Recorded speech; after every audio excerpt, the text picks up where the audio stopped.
जय श्री कृष्ण। तो आइए श्रवण करते हैं पूर्णिमा व्रत कथा। द्वापर युग में एक समय की बात है कि यशोदा जी ने कृष्ण से कहा, हे कृष्ण, तुम सारे संसार के उत्पन्नकर्ता, पोषक तथा उसके संहार करता हो। आज कोई ऐसा व्रत मुझसे कहो जिसके करने से मृत्यु लोक में स्त्रियों को विधवा होने का भय न रहे तथा यह व्रत सभी मनुष्यों को मनोकामना पूर्ण करने वाला हो।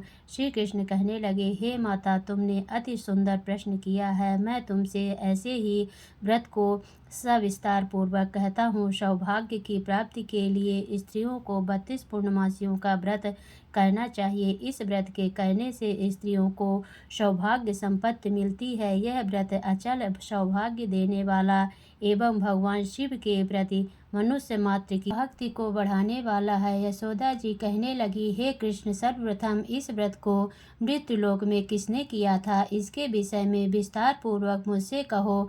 श्री कृष्ण जी कहने लगे कि इस भूमंडल पर एक अत्यंत प्रसिद्ध राजा चंद्रहास से पालित अनेक प्रकार के रत्नों से परिपूर्ण कार्तिका नाम की एक नगरी थी। वहाँ पर धनेश्वर नाम का एक ब्राह्मण था और उसकी स्त्री अति सुशील रूपवती थी। दोनों ही उस नगरी में बड़े प्रेम के साथ रहते थे। घर में धन धान्य आदि की कमी नहीं थी। उनको एक बड़ा दुख था कि उनके कोई संतान नहीं थी। इस दुख से वह अत्यंत दुखी रहते थे। एक समय एक बड़ा तपस्वी योगी उस नगरी में आया। वहाँ योगी उस ब्राह्मण के घर को छोड़कर अन्य सब घरों से भिक्षा लेकर भोजन किया करता था। रूपवती से वह भिक्षा नहीं लिया करता था। उस योगी ने एक दिन रूपवती से भिक्षा न लेकर किसी अन्य घर से भिक्षा लेकर गंगा किनारे जाकर भिक्षाण को प्रेम पूर्वक खा रहा था कि धनेश्वर ने योगी का यह सब कार्य किसी प्रकार से देख लिया।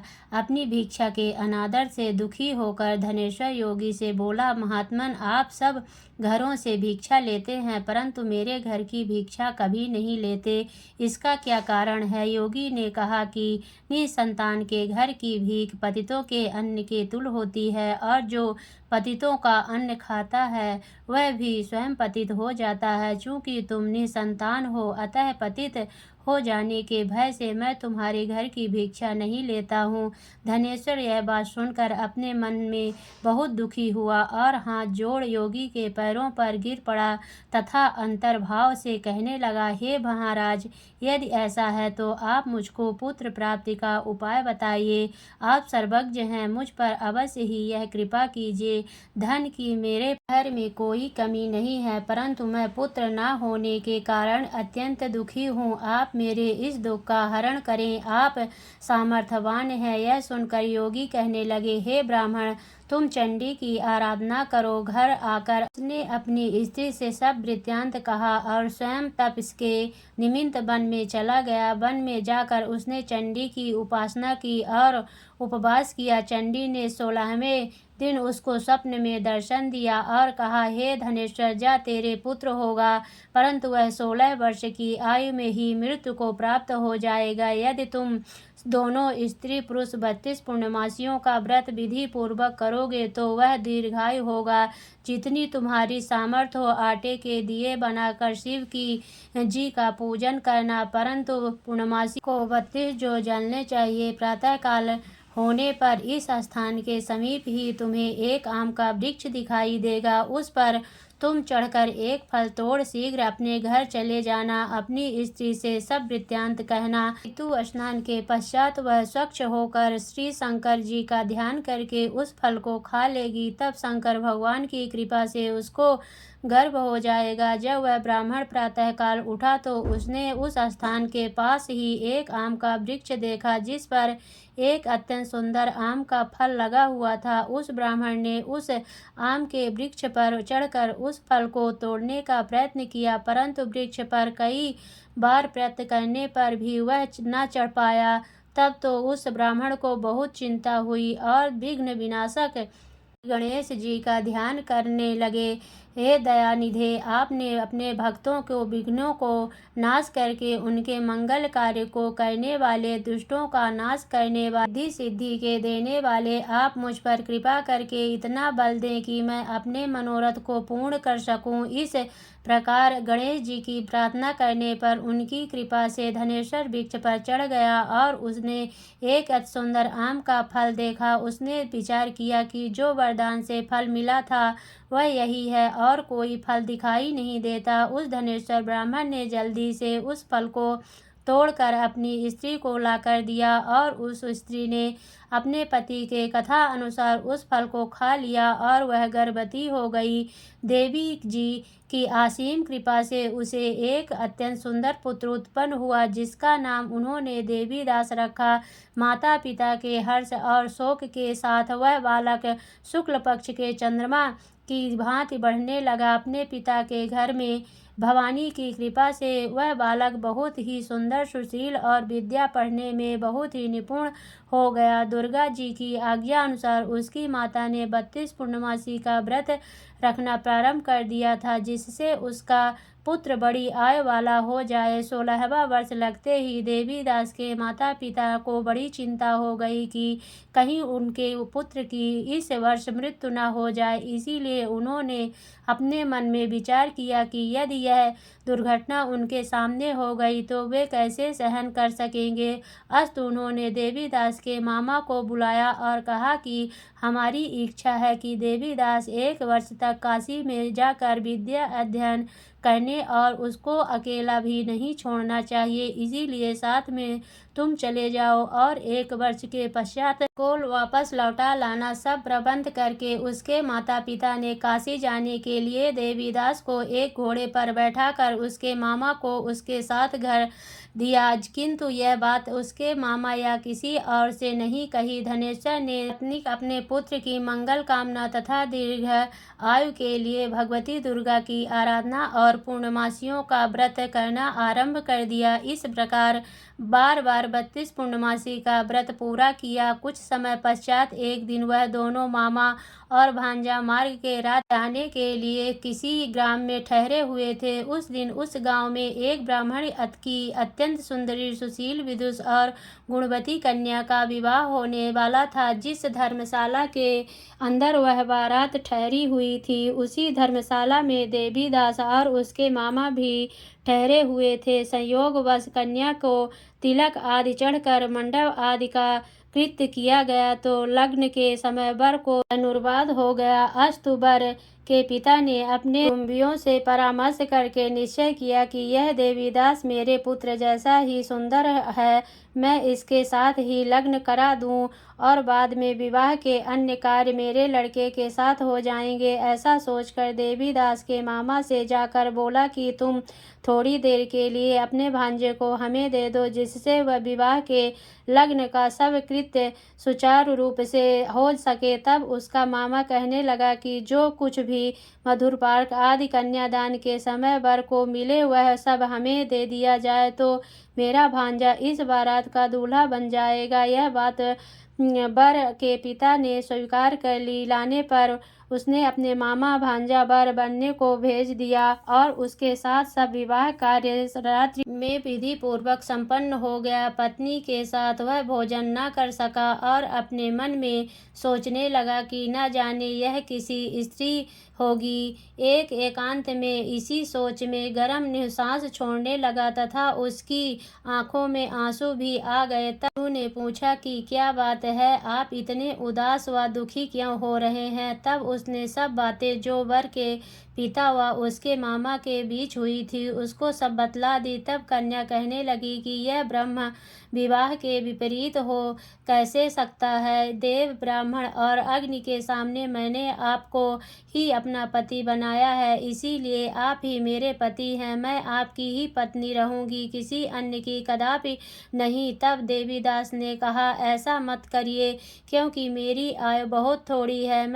मेरे पश्चात आपकी क्या गति होगी। इस बातों को अच्छी तरह विचार लो। परंतु यह दृढ़ विचार वाली थी। बोली कि जो आपकी गति होगी वही मेरी गति होगी।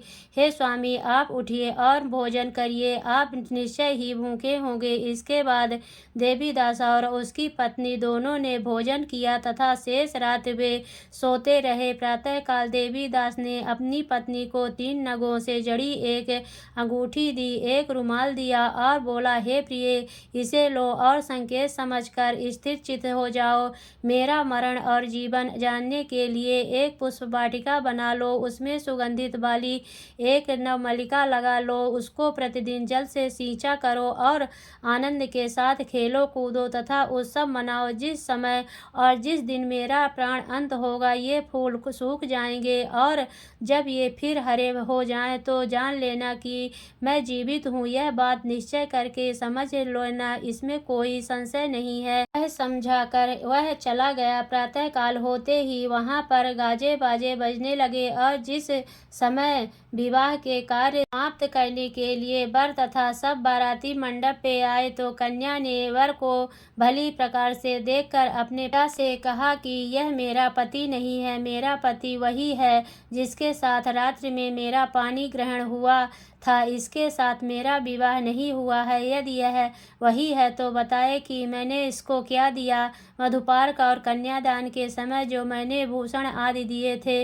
उन्हें दिखाए तथा रात्रि में क्या गुप्त बातें कही वह सब सुनाए। पिता ने उसके कथा अनुसार वर को बुलवाया और कन्या की यह सब बातें सुनकर वह कहने लगा कि मैं कुछ नहीं जानता। इसके पश्चात लज्जित होकर वह अपना सा मुँह लेकर आ गया और सारी बारात भी अपमानित होकर वहाँ से लौट गई। भगवान श्री कृष्ण बोले, हे माता, इस प्रकार देवीदास काशी विद्या अध्ययन के लिए चला गया। जब कुछ समय बीत गया तो काल से प्रेरित होकर एक सर्प रात्रि के समय उसको डसने के लिए वहाँ पर आया।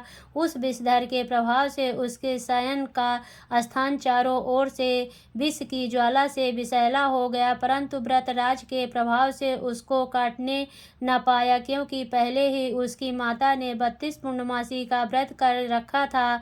उसके बाद मध्याह्न के समय स्वयं काल वहाँ पर आया और उसके शरीर से उसके प्राणों को निकालने का प्रयत्न करने लगा, जिससे वह मूर्छित होकर पृथ्वी पर गिर पड़ा। भगवान की कृपा से उसी समय पार्वती जी के साथ शंकर जी वहाँ पर आ गए। उसको मूर्छा में देखकर पार्वती जी ने भगवान शंकर से प्रार्थना की, हे महाराज, इस बालक की माता ने पहले 32 पूर्णिमा का व्रत किया था, जिसके प्रभाव से हे भगवान आप इसको प्राणदान दे। भवानी के कहने पर भक्त वत्सल भगवान श्री शंकर जी ने उसको प्राणदान दे दिया। इस व्रत के प्रभाव से काल को भी पीछे हटना पड़ा और देवीदास स्वस्थ होकर बैठ गया। उधर उसकी स्त्री उसके काल की प्रतीक्षा किया करती थी। जब उसने देखा कि उस पुष्प वाटिका में पत्र कुछ भी नहीं रहे तो उसको अत्यंत आश्चर्य हुआ और जब वह वैसे ही हरी भरी हो गई तो वह जान गई कि